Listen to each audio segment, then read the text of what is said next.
I think it comes as no surprise that I am a big fan of Animal Crossing. It's the perfect game for both taking on the go with you for bite-sized gameplay, doing chores for your villagers, and for a cozy night in, spending a good couple hours collecting fish and bugs to flood Nook's cranny the next morning.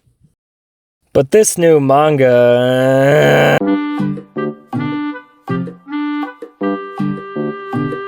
Animal Crossing. You know it, you love it. These are both facts that I will not be debating at this time. As previously stated, the Animal Crossing series is something that I've been obsessed with since I first played the original game on the GameCube. Mr. Rossetti telling me he'd delete my whole town for forgetting to save that one time is still a favorite repressed memory of mine that'll emerge one day at the wrong time. Whether it be plushies, amiibo figures, amiibo cards, I'm a fan of it all. Except for this. Ladies and gentlemen, Animal Crossing Deserted Island Diary. Yep, I read the manga. 'Cause I read the manga.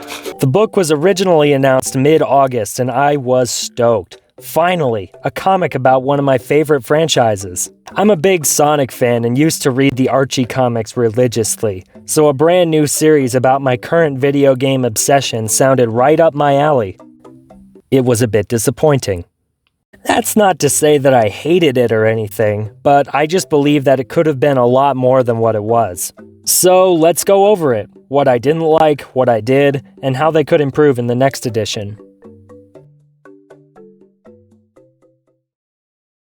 The book, like a lot of manga sold in bookstores, is a collection of stories all put together.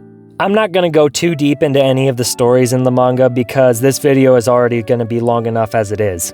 Before we get into the characters, I just want to apologize in advance because I'm probably going to butcher these names. The cast of characters includes Korayuki, the protagonist who loves to fish and eat sushi, Ben, the nerdy character who loves to read and study, you know, like a nerd, Hime Poyo, the rich girl who does everything for the gram, and Guchan, this guy who sleeps, and that's literally it.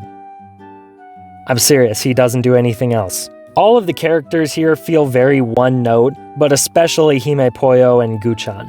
They both could have been cut from the story and nothing would have been lost.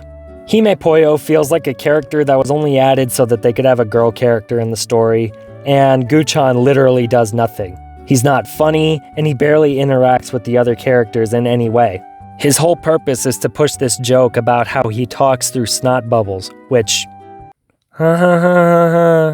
All of them are also overly enthusiastic to do anything that Tom Nook suggests, and usually screw it up because they're not very smart, I suppose?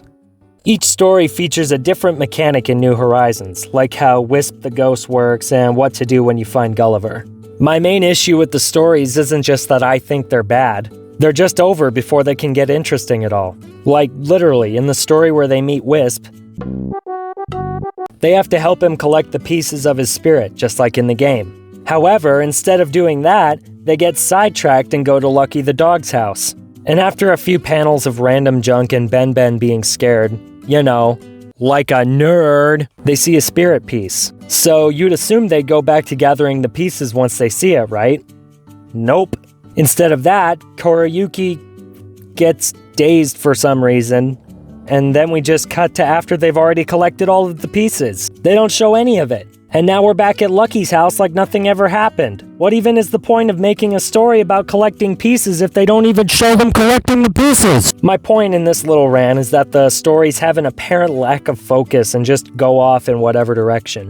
Which works in the Animal Crossing games, which are about doing whatever you want, but is really boring and confusing in a written story. Moving on to what I did like, I liked the art style. I think they absolutely nailed the look of all the characters, and the chibi facial expressions are very fitting for Animal Crossing's aesthetic.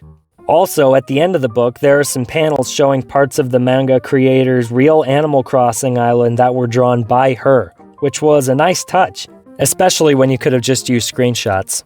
There's some villager bios in here, as well as some island life guides, which show you some basic game mechanics, such as vaulting over rivers and making DIY projects, which would have been a really good idea if the target audience wasn't people who have already been playing the game for a year and a half. If they had released this alongside the launch of New Horizons, it would have made much more sense to put these tutorials in here. But for anybody who is playing the game for the first time along with reading the comic, well, all I can say is that I envy the perfect world you live in. I think that in the next edition, a few fixes they could make would be to put a little more effort into the stories and fleshing them out. This will probably be a bit easier since they won't have to include the game tutorials, leaving more pages for the story. As for the characters, their insane over-eagerness to do the most mundane tasks should definitely be toned down a bit. Also, their personalities should be a bit more fleshed out. The characters all have potential to be very interesting if their hopes, dreams, fears, and such are explored a little bit. Except for Guchan. Seriously, just cut him out.